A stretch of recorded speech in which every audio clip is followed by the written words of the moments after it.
On PC and mobiles, I will show you in a few moments how to join Rec Room Discord server. It's the same method on both PC and mobiles. For this, we will open a browser on your PC or mobile. Can be whichever. In my case, I will use Microsoft Edge.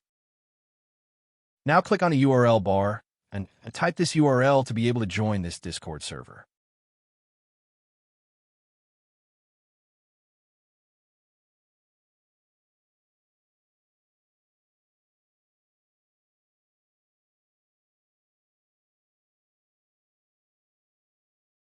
Doing this will automatically start your Discord application if you have it installed. Then click Join, and you'll have access to the Discord server.